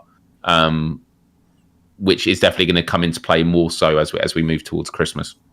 Yeah, I think Upload's still kind of stuck in this era that we were once in, where every VR game announcement was news, right? Mm-hmm. When we were wondering if I'm sorry, excuse me, if VR was still going to be around in 5 years, it was big news to get new games. You know, the catalog was small, but that is certainly not the case anymore. There are tons of things coming out for Oculus Quest these days, and if you count App Lab, which they obviously were here today, some of these games aren't even coming to the official Oculus store. Some of these were App Lab games. So I think we could do without, you know, putting shine on everything. There are other ways to promote these games without having it be at the detriment of the ones people are really interested in. With that said, I think the lack of Sony logos here falls squarely on Sony. I think if they would loosen the leash a little bit, that we would have probably seen a little bit more of a confirmation of future support for some of these games. But as you mentioned, Brian, some of these developers, they just haven't been given the green light yet, we assume, right? We assume, right. There's a lot of assumptions being made. I know we're kind of focusing on the negative here, but let's get some of the negative tips out of the way as well. Waleed is now a game cat. Rare, specifically White Tiger with Canadian $2 tip, says poor quality of games. Thank you, Sony, for PSVR 2. He goes on to say with another $2 tip, without PSVR 2, this is what VR games quality is. Right. I 100%. I saw a tip in the chat say that she disagrees with what I said, but I don't think she is disagreeing with me at all. Quest 2, I think, was very important for VR. I want to make that very clear, that I think it absolutely jumped in and swooped in and saved the day when Sony kind of dropped the ball and just sort of like let PSVR 1 flounder. Quest 2 swooped in, made it super accessible, made it cheap for everyone to get into VR, and really sort of has been carrying it for a while. Unfortunately, it's carried it long enough. And if it continues to carry VR, then this is sort of the future we're in for, and it's going to take us another 10 years to get to PSVR 2 quality level of graphics and gameplay. Luckily, we don't have to wait 10 years for Quest to deliver that. We only have to wait another 6 or 7 or 8 months for Sony to do it. And so I'm again really wish PSVR 2 got here a year earlier, so we'd be in a different boat right now. But the fact that it's all happening is totally fine by me. Sorry, I don't mean to keep dominating the conversation, especially with, you know, the same thing we've been treading on about forever. We got Alberto Mapam El Game Gato with the 50 Mexican pesos, says, a lot of hell in game titles. Coincidence or trend? Saludos. A lot of hell outside the gaming world, man. Look out the window, bro. Dude, I will say it's confusing. There's so many games with hell in the title. And I do think that VR game names are getting a little generic, although What the Bat sort of stands out. Great song though, Brian, you gotta admit. Yeah, dude, that'll be on my Spotify playlist. Yeah, for as goofy as What the Bat looks, I mean, it looks like it's going to be fun, and it actually stood out from the rest of the titles by looking like some kind of like PS1 game that I would have played like 25 years ago. That I would have been like, look at this cool indie game that came from Japan. I can't believe it got released here. This is amazing. And I'm like, that's my bread and butter, man. I grew up on that shit. I love it. Well, actually, 2 games I've enjoyed in the last couple of years was it Untitled Goose Game and Donut County. Like, those were 2 games I really enjoyed, of which the aesthetics match that game. So, you know, if there's a VR game in that style, I'm all for it. Yeah, dude, where's our Katamari Damacy VR? Like, sign me up for that shit, right? Bugsnax VR. Oh yeah, that's coming. that would work for me. So let's see. Let's go through this. We started off, and we don't need to go through every single game here, but I did find it interesting. We started off with Trebuchet showing off Broken Edge. I was really happy that they've got another game in development. I can't imagine that Winds and Leaves did very well, and to see multiplayer. To see them experiment with multiplayer and combat and weapons that break and everything. I know that the art style probably didn't blow anyone away, but Trebuchet's always had like unique art styles. Pastels. So I kind of give them credit for sticking to their guns and doing their own thing. Like, they're like, who cares what everyone else is doing? Zenith showed some DLC, which looks great. I think they said 20 new quests, new dungeons, new armor sets coming June 16th. That's awesome. Very happy to see that. In Green Hell, you said is out today. Yeah, I just actually got the keys in my inbox as we were watching it. Nice. Good timing on that. And then we got Final Fury from Kluge, who makes Synth Riders. This is interesting, right? Because it looks like a one-on-one fighting game with rhythm. Yeah, it didn't look like a rhythm game, but it looked like there was, and I could be off on this, it looked like there was some kind of a rhythm aspect to the way you attack. But I could be mistaken on that. But it did look, it did have some old school fighting game vibes to it. And unlike other fighting games that have come to VR, this one's actually first person. Most of the time, these games are third person in VR. This one's actually first person, and it looked like it could be decent. I'm actually quite intrigued by that game. And I assume it's entirely multiplayer. I mean, that's how it was promoted. It was a multiplayer VR game. You could have bots. Yeah, hopefully. Because obviously that's the question, isn't it, when it comes to multiplayer games in VR, whether it's like sword fighting and boxing, is how do you create that sense of competition where you can punch, but it's not just about flailing your arms quickly. Creed did it where you had a stamina bar, which is incredibly frustrating and glitchy, where you can just move over to where you need to go and then your character's panting really heavily. And there are obviously ways of gaming it. In this case, it looks like, you have to be rhythmic with your punches to music, maybe, which could be a great way of doing it. It looked interesting, but as was suggested during the stream, I'm still waiting for Synth Rider multiplayer, because one of the mechanics, unless I'm making it up in my head, is can't you send stuff to your opponents to make it harder for them during the match? I could be wrong about that. Tiffany? I don't know. I've never played the Synth Riders multiplayer. Like send them a pizza with pineapple on it, and they're like, I don't know what to do with this. Bananas. I will say, actually, let me ask you a question, Wes. I downloaded Ragnarok on my Quest, and I've yet to start it because I only have one controller with a battery in it, as we already discussed. Is Pantera saving Ragnarok for you, or did you already love Ragnarok and now you can't wait to play the Pantera DLC? You're crossing two trailers, Brian. It's Unplugged. Pantera. Yeah. Oh crap! Pantera was Unplugged. I'm sorry. Yeah. Ragnarok is Hellfest, which had Offspring and Gojira, which looks good. Honestly, I only played Ragnarok for a few minutes, so the fact that I'm going back into it, so I mean, I guess it kind of potentially is saving the game, but I am. Help me out with Unplugged.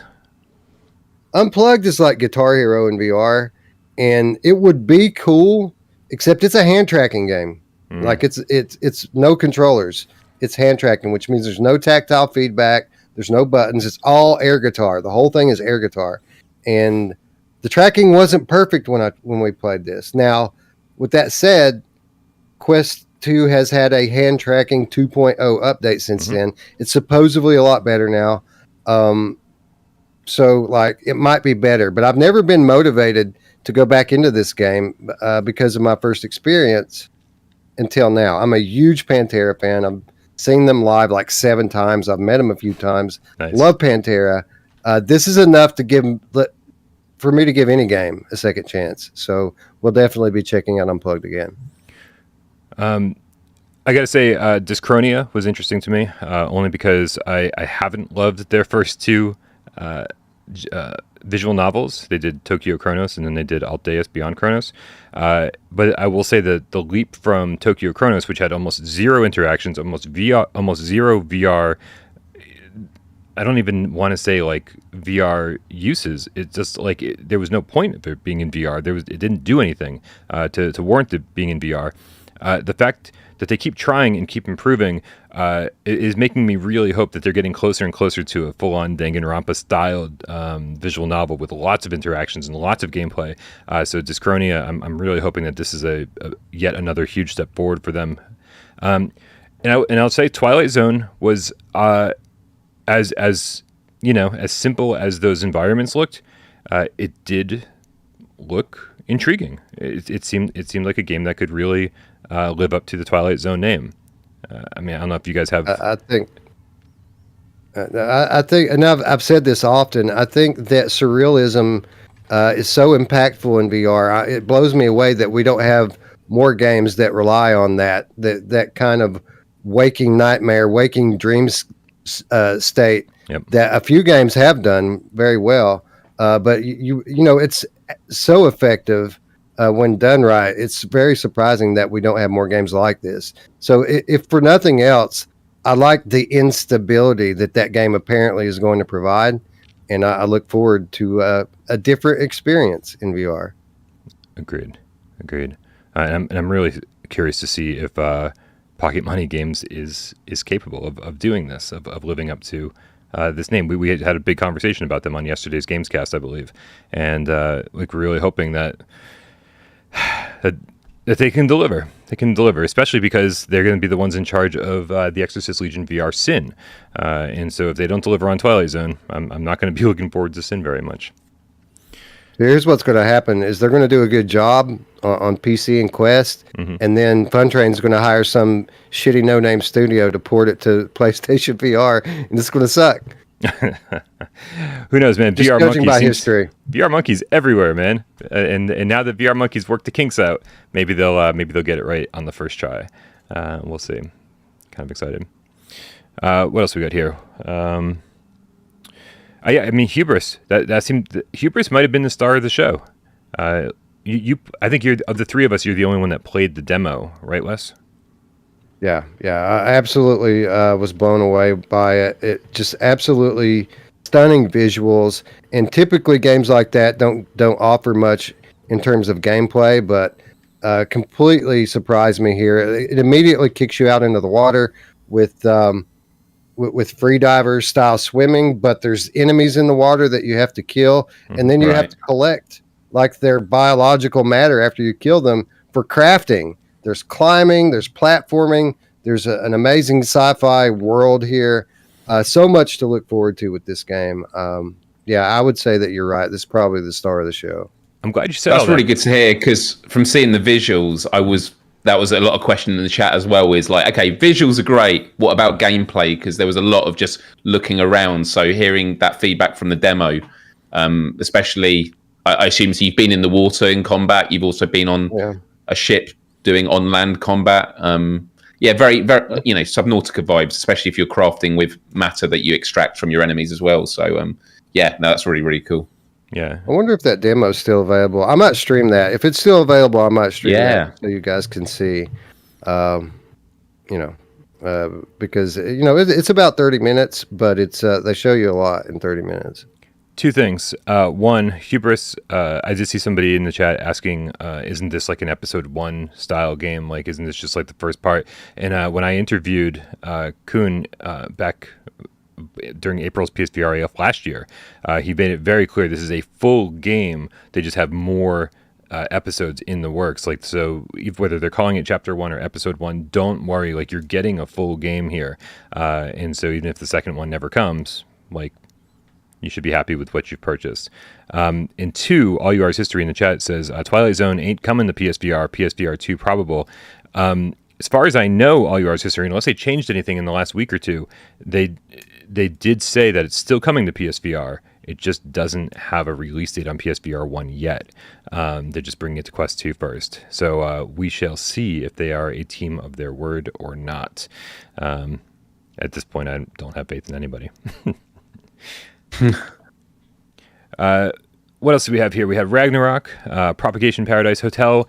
Paradise Hotel looks early in development. I could be wrong about that. It looks very basic, and they are saying PSVR 2 at this point. And I mean, I don't even think we're going to be anywhere near the PSVR 2 launch with this title. Did they say it's coming this year? Did they give any kind of indication? I wasn't paying attention to release dates. I wasn't either, but I don't think so. I don't think there's a window on this one yet. Nice. Hellsweeper, man. That was great because... Oh, I forgot about Hellsweeper. Yeah, that might actually be the star of the show. Having played Hubris, Hellsweeper certainly wins on gameplay. That game is so fun. Here, I got some footage of it here somewhere. How's this one? There we go. It's like Sirento Goes to Hell, man. It's like Doom meets Sirento. It's so good. There's melee. There's magic. I mean, and you're zipping around through the air and flipping. Yeah.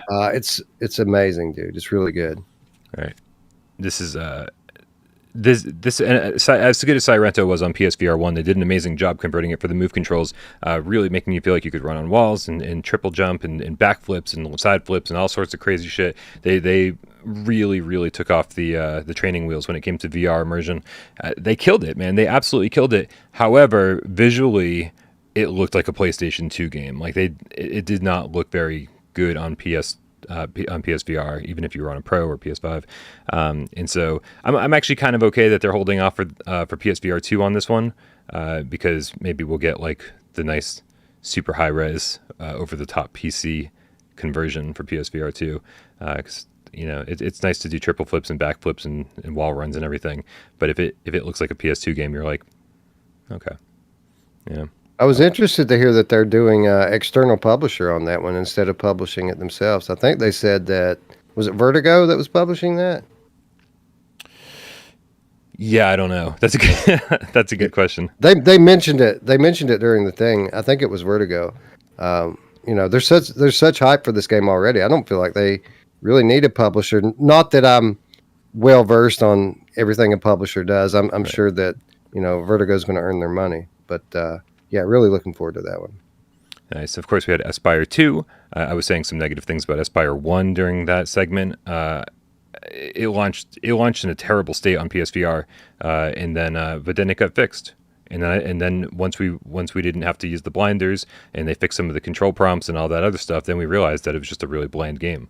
I don't know if you felt that way over on PC VR, Wes, but are you excited at all about this follow-up? I think the changes that they're making are definitely steps in the right direction. I didn't hate it on PC. It wasn't my favorite game. The problem with it was way too easy at launch. And, by the time they fixed it, I didn't care anymore. I liked the environments. I liked, I liked the campaign while it lasted, but it was very short, like 2 or 3 hours you could play through that campaign. And then they expect you to do kind of like this mission based stuff that I really wasn't interested in at all. That's why I'm saying, give me a 5-hour campaign and, then you'll have my attention. But I like what they're doing with the co-op. I like what they're doing, allowing you to transfer back and forth between the two different frames. I love what they're doing with, scale and perspective. That's always something that's very effective in VR. So I look forward to checking that out. There's a lot of good stuff here. Will it mean that the game is significantly better than the original? Only time will tell. Agreed. And then we had We Are One being published by Fast Travel Games. What the Bat, which looks adorable. And then, of course, Among Us VR, which, again, didn't even use the PlayStation VR 2 logo at the end of it. But holy crap, that trailer made me even more jealous that we're not getting it on PSVR 1, because it just looks like so much fun. It looks like so much fun. There doesn't seem to be any reason that we're not getting it. I'm probably going to be playing that on Quest. Not going to lie. I'm a big fat fucking trader, and that's just how it is.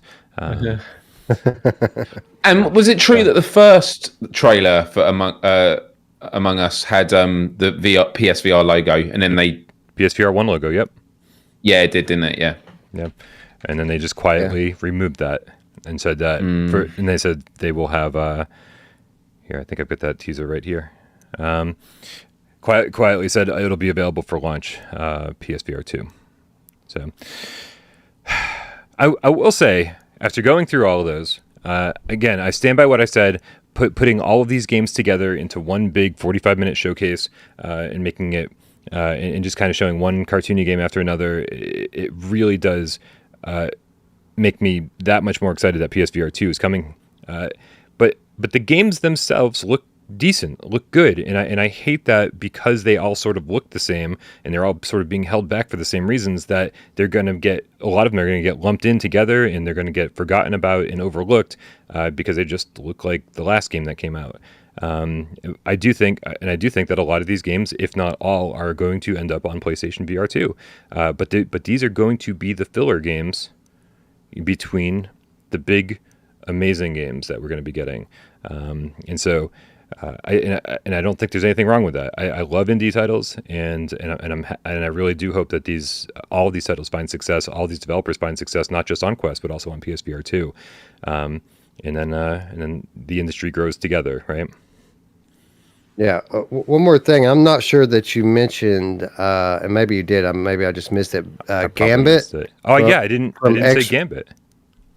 From X-Real Studio, these are the Zero Caliber developers. They've been teasing this game for a long time, but they would never give us any gameplay or anything at all. I mean, they've just been giving us screenshots until today. From the game's descriptions that they've been giving us before, this is that multiplayer co-op game that After the Fall isn't. They're supposedly giving us a little more a reason to play the game, a proper campaign.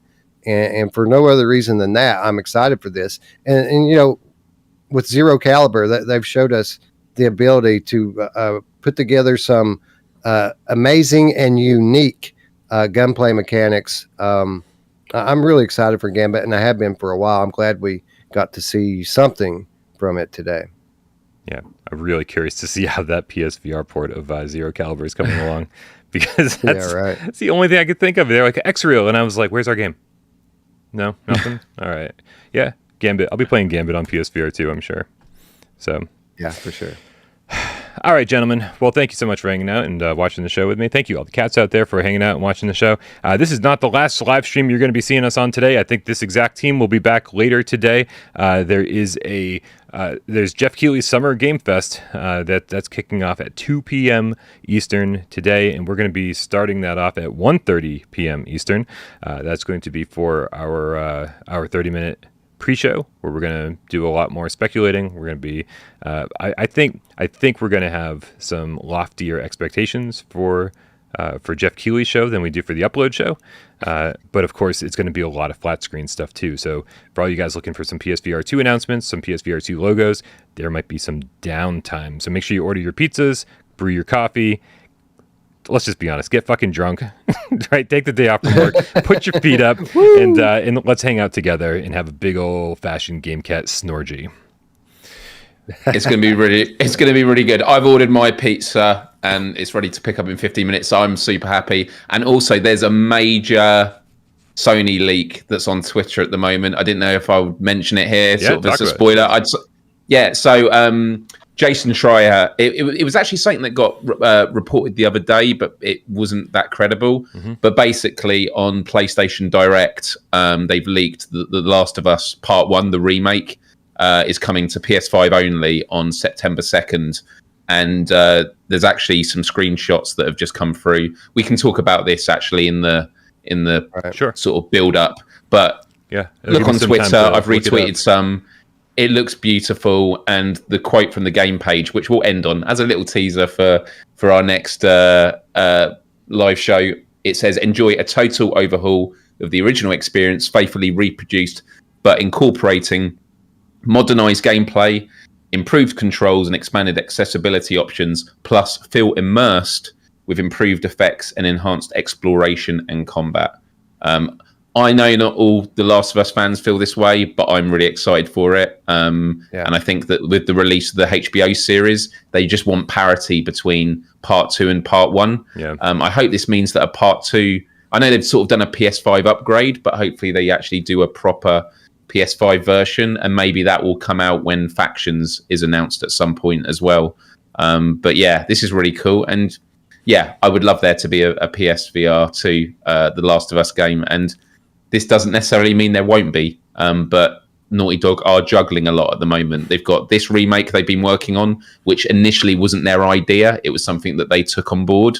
They also had, they have the Factions game, which again wasn't going to be its own game. It was going to be a part of The Last of Us Part 2, and then it became its own game. So the Naughty Dog have had all these extra projects that have come out that they've had to be dealing with. And, you know, hopefully that they will push the boundaries and actually work on a VR game.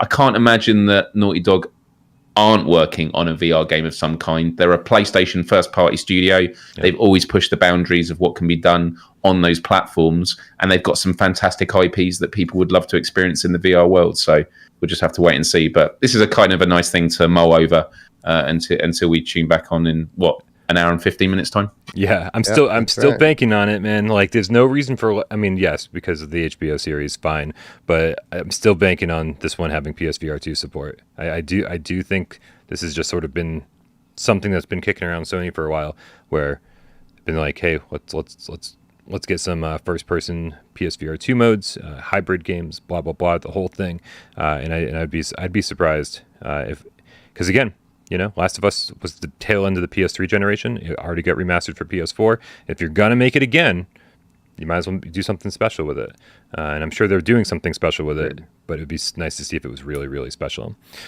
All right, but I can't hold you guys up any longer because I am going to request your presence here again in just not very long at all. So.